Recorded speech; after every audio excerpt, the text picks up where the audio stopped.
Assalamualaikum warahmatullahi wabarakatuh. Selamat pagi, Bapak. Waalaikumsalam, pagi dokter. Bismillahirrahmanirrahim. Perkenalkan, nama saya Dr. Argas yang bertugas pada pagi hari ini. Sebelumnya saya berbicara dengan Bapak siapa? Bagus Oktova, Oh, Bapak Bagus. Oke, Bapak Bagus usianya berapa nggih, Pak? 25. 25. Kalau boleh tahu pekerjaannya apa, Pak? Wira swasta, Oke, alamatnya di mana? Gonilan. Nggonilan. Oke, sebelumnya ada yang bisa saya bantu, Bapak Bagus dan istrinya? Oke dokter, izin konsultasi nih untuk pemasangan KB dokter. Oh, untuk pemasangan KB. Sebelumnya Bapak Bagus dan istrinya sudah tahu belum ada beberapa jenis KB? Belum dokter, Oke, belum. Kalau boleh tahu anaknya sudah berapa nggih, Pak? baru satu dokter. Oke, baru satu. Jadi begini, Pak, ada beberapa jenis KB yang mungkin Bapak belum tahu, yaitu yang pertama adalah yang non-hormonal dan kedua ada yang hormonal. Mungkin yang non-hormonal itu nanti seperti kondom, sedangkan yang hormonal nanti seperti IUD atau AKDR, kemudian ada implan, kemudian ada suntik atau injeksi, yang terakhir ada pil KB. Sampai sini Bapak Bagus paham? Paham dokter. Oke, saya akan menjelaskan satu-satu nggih Bapak Bagus nggih. Yang pertama untuk yang non hormonal atau kondom, itu nanti manfaatnya adalah efektif untuk mencegah kehamilan bila digunakan dengan benar. Kemudian tidak mengganggu produksi ASI. Kemudian yang paling bermanfaat adalah mencegah penularan infeksi menular seksual atau HIV AIDS. Kemudian mendorong suami untuk ikut ber-KB, kemudian mencegah ejakulasi dini. Mungkin keterbatasan kondomnya adalah penggunaannya itu sangat mempengaruhi keberhasilan itu. Kemudian nanti dalam ini nanti mudah sobek karena terbuat dari lateks. Kemudian mungkin ada perasaan malu ya Pak karena kondom ini juga dijual di tempat umum. Itu untuk yang non hormonal dan ada yang hormonal. Yang hormonal yang pertama itu adalah IUD atau AKDR. Keuntungannya adalah metode ini sangat efektif Pak. Keefektifannya 99,2%. Kemudian dapat digunakan untuk jangka panjang. Kemudian bisa menunda kehamilan dengan baik, kemudian tidak mempengaruhi hubungan suami istri yang terjadi nanti, efek samping hormonal yang berlebih. Mungkin keterbatasannya adalah tidak bisa mencegah terjadinya infeksi menular seksual, kemudian diperlukan prosedur medis untuk melakukan pemasangan atau pemeriksaannya, kemudian klien tidak dapat melepas KDR atau IUD itu sendiri. Yang kedua ada pil KB.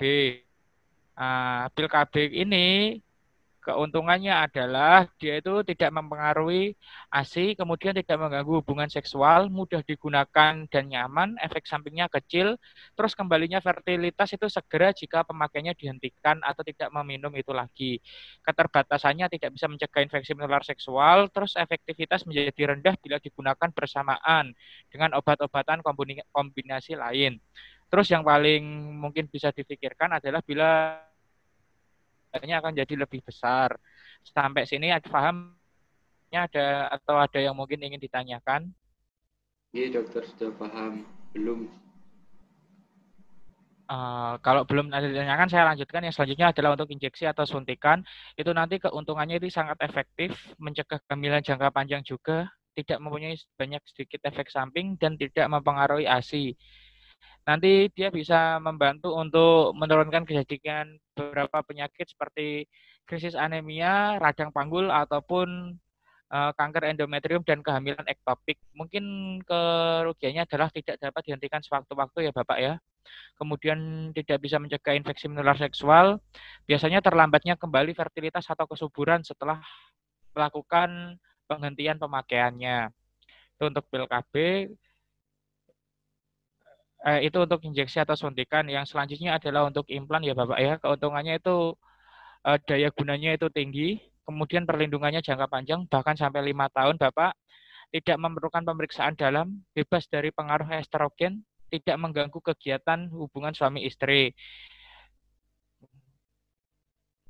Sampai sini paham Pak keterbatasannya, itu nanti dia bisa membutuhkan tindak pemberdayaan minor untuk insersi dan pencabutan, kemudian tidak mencegah infeksi menular seksual, klien tidak dapat mencabut atau menghentikan KB itu sendiri.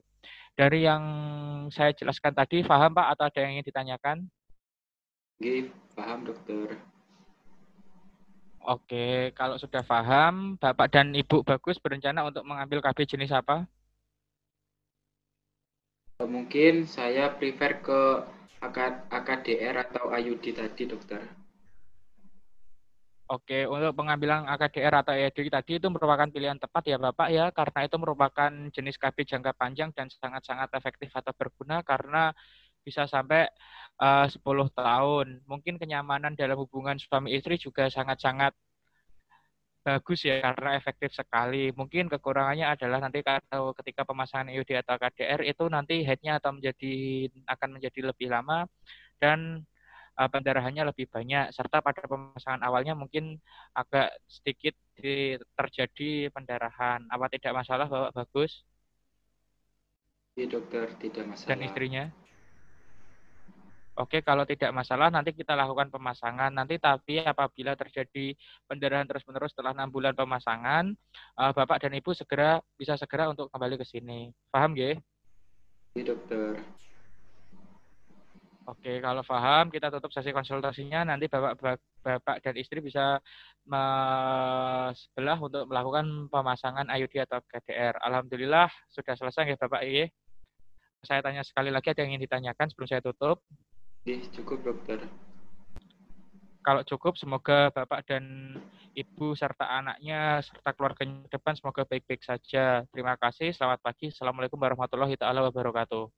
Waalaikumsalam warahmatullahi wabarakatuh. Terima kasih dokter. Yes.